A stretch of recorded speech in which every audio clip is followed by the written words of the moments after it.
Good morning. Look at this. Look at the Christmas tree, number one, by the door. Look at this. This is the product of a week's packing. A week I have been sorting this. A week. And I'm still not done. As you can see, it looks bad because everything is out. It's because I've pretty much got everything out of these cupboards. I thought that when I moved in last January that I had a clear out. I obviously did not, because I have so much stuff. And even though I've given so much to charity, I've sorted about 6 black sacks for charity, I still have so much stuff, and we don't need all this stuff. I've realised as I've been doing this that it is incredibly emotionally draining, physically draining, but also I know that at the end I'm going to feel so free. So I suppose, sorry, my hair is everywhere today.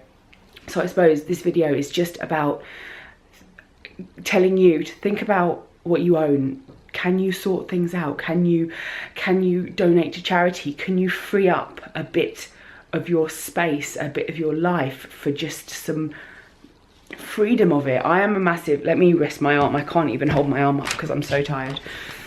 My mum and dad are massive hoarders in the fact, not badly, but in the fact that they have a loft and they just put stuff in the loft. I've grown up in a homely home surrounded by clutter, and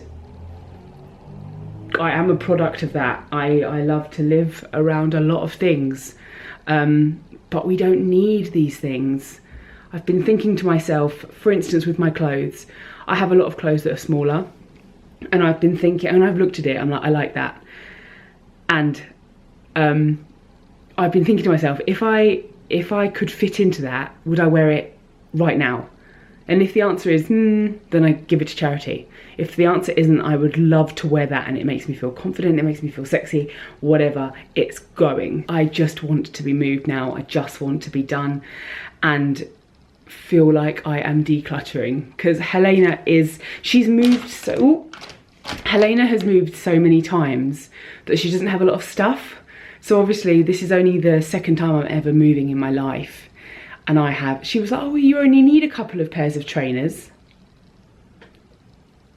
I think I had like 8 pairs of trainers, and that's only trainers. And then I have different trainers. So I have trainers I work out in and trainers I wear that are nice trainers. And then I have flats and I have boots, and oh my God, I think she's really worried about the amount of stuff I'm going to bring, and I'm really worried that she's going to freak out about the stuff I'm bringing, even though I'm trying to bring the least I can bring.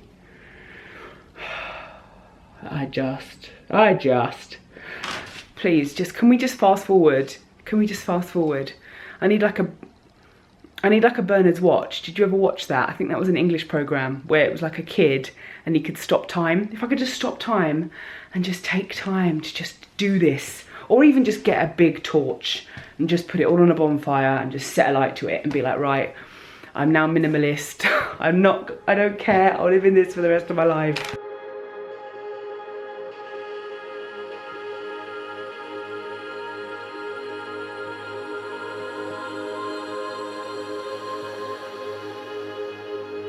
Sandra Iwaniak. I have been with you for a while now, but one thing that hits me is, how do you live with YouTube? How does it influence your life on a daily basis? I like this question. Well done, Sandra. How do you live with YouTube? It depends. If I'm doing something like a weekly vlog, it's constant. It's really constant. Like, you're thinking every single thing you do, you think, I should film this, or you like prepare what you do, so you think, okay, I can't make that, so I have to like get the stuff out and then film it, and then this and then that. So yeah, if I'm filming like that, it's constant.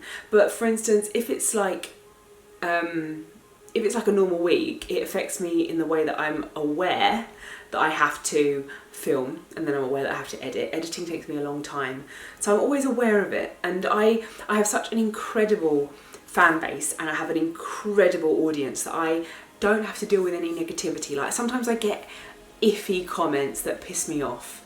And then, but it's annoying because you can get 100 nice comments and then you get one knobhead that has to just write something that's a bit annoying, and it just puts you in a bit of a mood. So, but I'm lucky that doesn't happen a lot.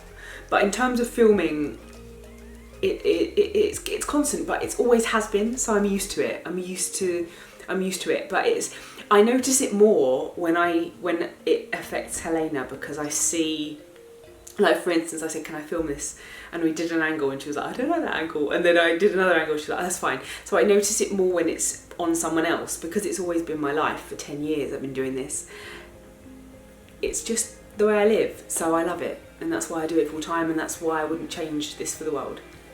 Shannon Stutzman, have you ever found any makeup that is sweatproof? Something that will survive a workout session.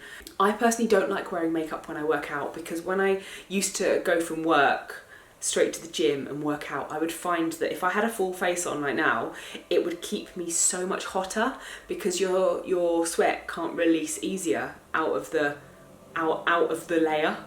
So you would get so much hotter. Like sometimes I even took like makeup wipes and just like took off just around my eyes, just so you could have like, your face could breathe, and you get so much cooler. It's amazing. I have seen that in Sports Direct they now have like a makeup range near the counter, but I know it's got like it's in a black box, but I don't know the name of it. But it was on Sports Direct, so I don't know if you're in England or not, but yeah, go to Sports Direct because I know they have it. But just know that you don't need to wear makeup to work out. You are amazing, you are beautiful, and just go for it. Nobody cares. Nobody cares. This is you doing you, and you working towards your best self. So screw the makeup and just go for it. Trust me, just go for it. Louise Newton says, what's your favourite joke? What's Forrest Gump's password? One Forrest one. Why did the Scarecrow get an award? Because he was outstanding in the field.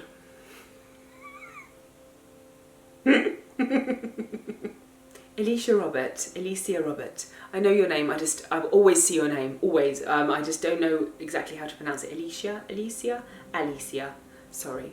Hello. So my question is not weight related at all. Oh, good. So please pardon if it's too personal. No, I love a personal question.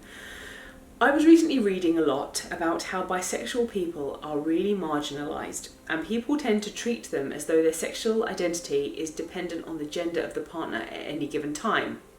Like being bisexual doesn't really exist. I was curious about your take on this, and I always try to be aware of the way people identify, and found the article to be quite provoking. Yeah.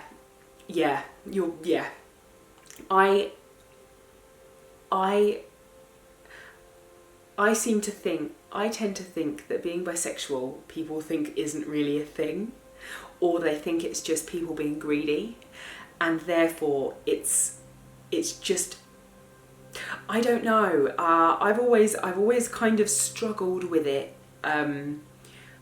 Obviously, I didn't really know how people would take me before, because it was never a like recognised thing. But now, like, even though I've come out as bisexual, so many comments say, I'm so glad you're now a lesbian, I'm so glad you're now a lesbian, because you're kind of like not really taken seriously if you're bisexual, because it seems that you're, I find it, I don't really know how to answer this. I find it easier now a lot of the time to just say I'm gay, because gay can be anything, can't it? I'm gay means I'm not straight,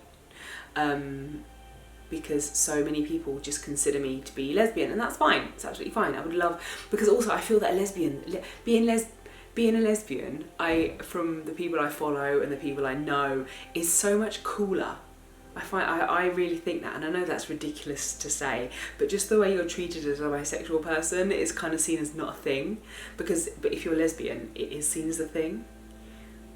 I don't really know what to say there. I really don't know, but I totally agree with what you're saying. It is, like, for instance, I once dated a guy who said, well, you can't be bisexual now because you're with me, you shouldn't have any other urges. I'm like, well, I don't have urges, but my sexual preference is that I am attracted to both people, but just because I'm with you, it doesn't mean my sexuality goes away. But equally, it doesn't mean that I'm gonna fancy everyone now, but because I wouldn't, because I'm with you. We actually had a massive argument about that, and I left him at the restaurant in London Bridge. I just left him and came home. Yeah, that was that was not the best night. That was not the best night. Now, if you live in England, you must know the chain Zizzy. I refuse to go to Zizzy because whenever we would go there, we would just have fights. So yeah, I never go to Zizzy anymore. But yeah. Sometimes I just say I'm gay. Or sometimes I don't say anything. I mean, it's not many people I've spoken to have had an opinion about it, but to say I'm bisexual, I just say I'm gay. Just say I'm gay. Jerry Willing says, what hair colour have you never had but would love to try?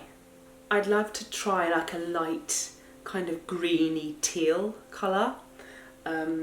No, I don't have anything teal around me, but yeah, like a light kind of like mint green, like with darker roots but going into like a mint green, or maybe even like grey all over, like dark root but grey. I think that would look really cool because I am really grey in my root anyway, so I think grey with like darker, grey with dark, that would look cool. Yeah, grey.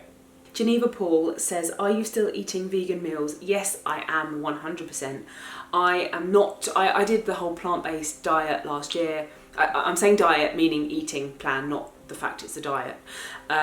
Last year, and I absolutely loved it. I learned so much more about food. I eat vegetarian where as much as I can, and I eat vegan not as much as I used to, but more than I did before that. And I love experimenting with vegetables, and sorry, I love experimenting with veg. God, that was awful. Yes, I do. So yeah. My last question is from somebody with an amazing name. Her name is Lauren. Lauren McCann. Hello, thank you for your question. How on earth did you find the strength, mentally and physically, to start exercising when you're at your biggest? It's embarrassing and feels almost impossible. You need to focus your mind on what you want and make it so real in your head that you start living it. You start working towards it, because that becomes all you know. I got this strength with the whole Paul McKenna thing. I've spoken about him so many times now. He gets you to imagine yourself at your dream weight, and even if you can't do that, imagine yourself slightly slimmer than you are now, and then slimmer than you are now, and slim. So he gets you to live what you want. Also, I'm going to do a massive video about this soon. Affirmations, telling yourself you're strong, telling yourself you're powerful, and telling yourself you are capable. The power is in the mind, and if you don't program the mind at the beginning of at the beginning of your journey, you're not going to see a positive mental health when you get to your goal. Heidi McGolder says, what's your essential workout playlist? I love listening to happy hardcore. Happy hardcore is like techno, where it's like doo, doo, doo, doo, and then it has like a high-pitched voice over the top. It's ridiculously childish and absolutely awful. If you don't like that type of music, it's horrifying, but I love it. Anything that like is hard and pumping, I like it. Tanya Benicki says, hello Lauren. Hello. What is your biggest, darkest fear / nightmare, and how do you manage to keep it under control? By the way, I love your videos, and please ignore the bad comments. Thank you. I have done. It's back. It's in the past. It's in the past. What's your biggest, darkest fear, nightmare? How do you keep it under control? I don't have any. I don't have any. I was brought up in a house where I didn't ever see my parents scared. For instance, they were never scared of spiders, they were never scared of moths, they were never scared of mice, like the normal things that people are scared of. My mum and dad weren't scared of, so I have taken on that non-fear. So whenever anyone screams at a spider, it makes me laugh, and I know it's a horrible thing, but it does. It makes me laugh because spiders are tiny and they can't hurt you unless you're in like Australia or something. So I'm not scared of anything, and I feel like the world's my oyster, which is why I just go ahead with whatever I want to do, and I feel like I can do it. I think that fear is what, I suppose before this year, before my counselling, I would have said my biggest fear was myself actually succeeding, because what is that? What is success? What is life without a massive weight over you and on you? What is life as a successful, slim person? What is that? And that probably was my massivest fear. Brilliant, my biggest fear. But I just thought, what's the point? We only live one life. What is the point in letting fear hold us back and dictate us and dictate our lives? We only get one life, and time is the most precious thing in this world, and to waste time being scared of something that probably won't even happen is silly. So yeah, just I feel like my advice for everything is just do it. Just do it. An ex-boyfriend of mine once said to me, it's never as bad as you think it's going to be. And that is 100% true. It's never as bad as you think it's going to be. Just do it. Just do it. Fauve Tappenden, I think I've pronounced it right that time. Please tell me I have, because you said it rhymes with stove. Fauve. Fauve? Fauve. Fauve? No, Fauve. Fauve Tappenden says, what would your perfect weekend be like? Okay, perfect weekend. Friday night, okay, so let's start from Friday night. Friday night would be a takeaway in front of the sofa and just watching a film with a glass of wine. Yeah, straight away. Then in the morning, maybe do something active like body combat or a walk or something, just to feel like I've at least moved my body a little bit. Then Saturday afternoon, oh actually no, have a lay-in Saturday. No, maybe get up early Saturday. Anyway, something Saturday morning, then a nice brunch. Obviously my weekend is surrounded by food because I am LoseitlikeLauren. Afternoon would just be chilling out, maybe going shopping or something and looking at clothes because I love clothes, or looking at leggings and trainers and all the neon things. Saturday night would be going for dinner somewhere like maybe Japanese or steak or something. I say steak, but I don't eat much meat anymore. And actually, I had steak a little while ago and it made me feel a bit weird. So, yeah, going for something like ramen or something nice to eat, maybe curry, and then going out for a couple of drinks. Why my weekends are just surrounded by food and alcohol. Going out for a few drinks, then going out for a dance, boogieing it down in Soho in London, which is the best place in the world. Well, don't think it is, but it's amazing. And then Sunday, laying in all day, wasting the day, because lions are about Sundays. No, that was the wrong way around. Sundays are about lions. And then watching TV again. That's my ideal weekend if I'm at home. If I could choose anywhere, maybe like going to Brighton and going to the sea. Seeing the sea just makes me feel free. It always does. I think it's the same with anyone who lives in a city. As soon as you get outside the city and even see greenery, it's like, oh my god, I'm free as a bird. So yeah, my favourite weekend would be going to Brighton or something like that, but here it would all be about food and booze. Yeah. Debbie Bowman Falconer asks, do you ever go back and re-watch your own videos for encouragement? I do, you know. I do, and it's weird because I feel like I'm watching someone else, especially if I watch the earlier videos where I have different teeth, because I'm like, who is that girl? And no, I'm joking. I'm like, it's just weird because if you look at my earlier videos, I talk differently, I'm less obnoxious, I'm more timid, and it just feels like it's not me. And it's incredible that it is, but sometimes I feel like I can't relate because I'm not the same person. But I do love watching myself because I love myself and I love watching my amazing videos. So yes. Chris Hillard says, hello Lauren, hello. How many times a week do you go to the gym and exercise, and how long for? Also, what's a good amount of calories to burn in a workout? I exercise about 3 to 4. I think you should give yourself a rest every other day. Don't push it, don't try and do 7, don't try and do 6 because the body needs to rest. I generally go maximum an hour. I think it depends. If it's a class, it's an hour. I try and do something faster. Like I like doing the fast classes like HIIT. so you do quick exercises and just get in and out, because I've had so many years of being in the gym for hours, and you just lose, like, have you done that thing where you go to the gym for like 3 hours and you come out and you're like, what year is it? I've got no idea.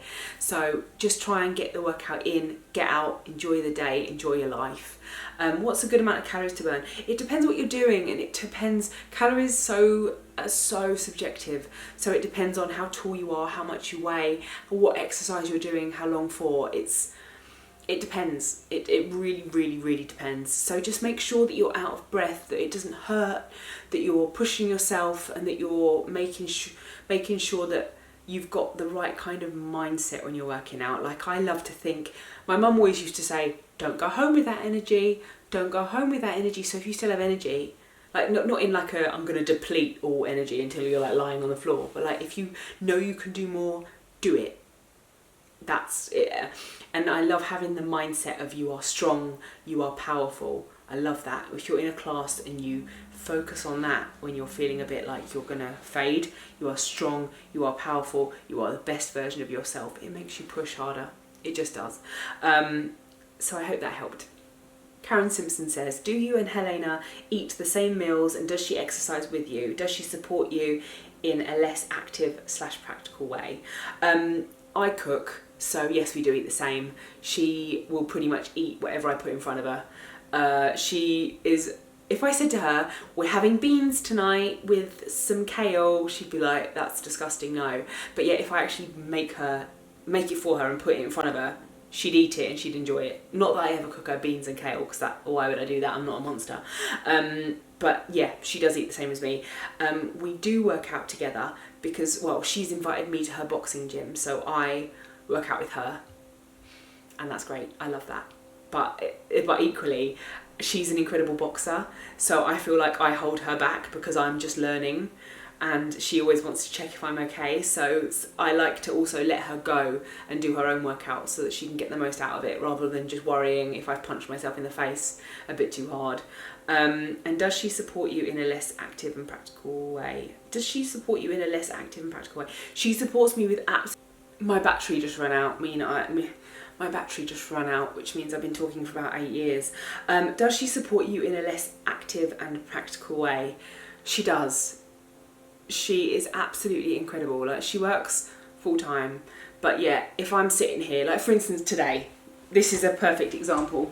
She was at work, I call her and I'm like, I just found my jeans that were small, and I found my jeans that were big, and I'm feeling sad because I wasn't happy at my smallest weight. And she just stops everything and she just says the most amazing things, and she is more support than I would ever know. She's the perfect kind of she's the perfect partner for me, because we work out together, we can be lazy together. She's just so supportive, and it's amazing. And I cry all the time and she puts up with it. She listens to it. I cry at everything, absolutely everything. I saw a picture the other day that was like a print for the wall, and it said, I'm pretty cool, but I cry a lot, and I need that. I need that in my life. I really do.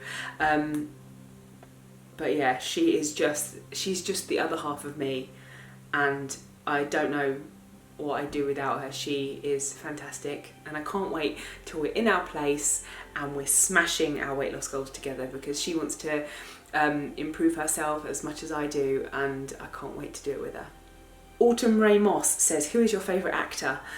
I love Will Ferrell. I love Will Ferrell. I love Amy Poehler. I know you said actor, but I'm going to answer actress as well. Amy Poehler is my favourite female actress. She is in Parks and Recreation. She is odd. She is just the way she looks at the camera. If you haven't seen Parks and Recreation, you need to watch it. It's a bit weird. The humour takes you a bit of time to get into, but it is brilliant. It is absolutely brilliant. Yeah, I love Will Ferrell. I love Jason Momoa. And I love... okay, I've got a confession.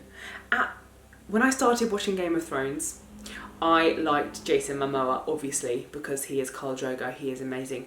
My favourite guy in Game of Thrones is the ginger one.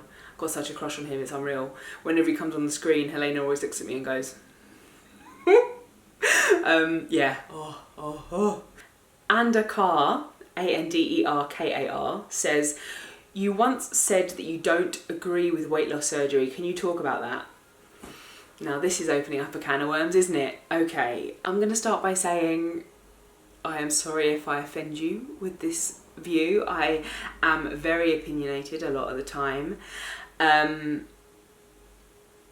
I know 4 people who have had weight loss surgery. None of them, all of them have lost weight preliminarily, and all of them have put the weight back on again. I even know somebody through another friend of mine who actually lost weight and then gained weight so quickly. She had a gastric band, and the band snapped because the stomach stretched so much. I think that weight loss surgery as in gastric bypass, gastric band. I'm not talking about skin surgery, I'm talking about surgeries to alter the stomach. It's a tool, isn't it? You're given a tool to be able to lose weight, but it's the wrong mindset. Number one, you're going into it with the defeatist idea that you, number one, cannot lose weight in the first place. And if you go into it with that mindset, you will not keep the weight off, because you're thinking, I can't do it the normal way. I can't do it the normal way. I have to have surgery in order to lose weight. Everyone can lose weight. Obviously there are different things, as in if you take medication it's difficult. Sometimes if you have PCOS, there are so many different things. I'm not saying everyone can lose weight and whatever. You're going into it with the wrong mindset, and also it doesn't teach you about the brain side of things. I think I heard once that you have to have counselling now, but it's just the wrong way to go about it. Weight loss is about the mind. Weight loss is about power over the mind. And if you're given a tiny stomach and all of a sudden all you can eat is about that much food, what is that going to do to your body? You're going to feel trapped. You're going to feel absolutely helpless inside a body. And I just don't agree with it. I think everyone can at least make some positive steps to changing their life. If you can't move, you can change the way you eat. You can change your brain. You can do affirmations. You can change the strength of your mind. And the strength of the mind is what will win this journey. And signing up and saying, okay, I'm going to just have my stomach cut in half, is not the way to change your life. It's not. But and as I said, the few people I do know that have had weight loss surgery have all gained the weight back. Yeah, so I could easily talk about it for hours, but this video is boring enough as it is. So I can't work out where that separation is. Nat, Natproreal says, Nat Proreal says, with the type of feedback you've received lately, my question is, what do you think the difference is between constructive criticism and hate? And where do you draw the line? Okay, I got a comment the other week that said, in your intro, you are skinny, but now you are fat. What's going on? And obviously I was like, why? And obviously this person was just curious, and some people just don't know how to word things. I totally understand that. Why are you walking so loudly? Stop walking so loudly.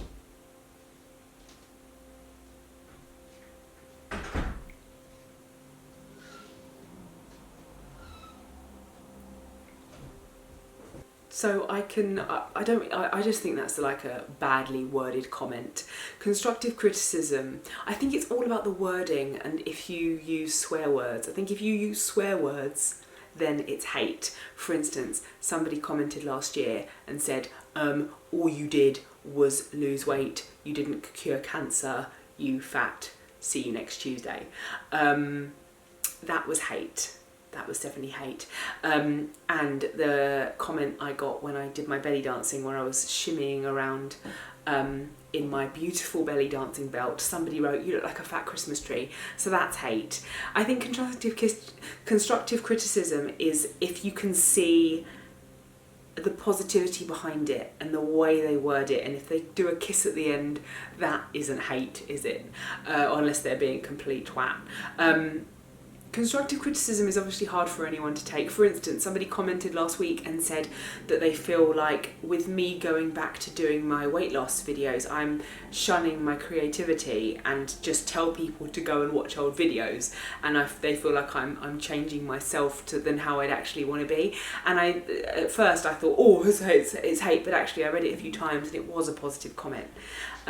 So that stuff like that's great. It really is. It's just, I think you can work out the twats and they're not the twats. The twats are normally the ones without the picture, and no videos, no nothing on their channel. They're the twats. So that's it for today. Thank you so much for making it this far. You've stuck with me through thick and thin.